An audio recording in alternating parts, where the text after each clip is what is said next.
ο Δημήτρης. Λίγο δυνατά μας. Πολύ μεγάλη νίκη της παράταξής μας. Η Ένωση Δυνάμεων έστειλε ένα ηχηρό μήνυμα σε όλο το Δήμο και οι πολίτες ανταποκρίθηκαν και έδωσαν μια μεγάλη νίκη στα 65%. Οι υποχρεώσεις μας απέναντι στο λαό του Δήμου μας είναι πολύ μεγάλες και πιστεύω με τον Δήμαρχο, ο οποίος είναι εργατικός έτοιμος, θα ανταποκριθούμε και θα απογειώσουμε το Δήμο μας σε αυτή τη χρυσή πενταετία που έρχεται. Ο λαός μίλησε, η κοινωνία, οι πολίτες, η νεολαία στείλαν ένα μήνυμα. Μας θέλουν ενωμένους. Η Ένωση των Δυνάμεων με τον Δημήτρη και με άλλα πολλά παιδιά αγκαλιάστηκε από το λαό και την κοινωνία και επιβραβεύτηκε. Είναι συντριπτικό το ποσοστό του 65%.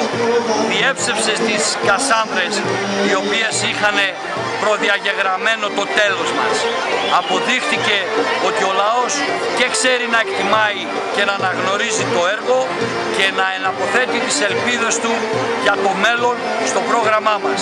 Ήμασταν ο μοναδικός συνδυασμός με ολοκληρωμένο, τεκμηριωμένο, κοστολογημένο και χρονοδιαγεγραμμένο πρόγραμμα, το οποίο το πήγαμε σπίτι-σπίτι. Με βάση αυτό το πρόγραμμα καλούμε το λαό μας να μας ελέγχει και να μας παρακολουθεί κάθε μέρα. Εμείς θέλουμε τον έλεγχο, δεν φοβόμαστε, γιατί δεν έχουμε να κρύψουμε τίποτε. Η εντιμότητα, η νομιμότητα και η διαφάνεια στη διαχείριση είναι οι σημαίες μας. Μαζί με την αποτελεσματικότητα και τις μεγάλες επιτυχίες στα προγράμματα θα πάμε το Δήμο μας ακόμη πιο ψηλά, ακόμη πιο μπροστά. Το ποσοστό είναι συντριπτικό. Πάνω από 74-75% είναι στις οικές. Πάνω από 65-66% είναι στα πεύκα.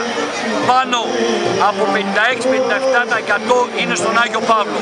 Και εδώ ακόμη στη Νεάπολη που κάποιοι υπολογίζανε αλλιώς τα πράγματα, είναι 54%.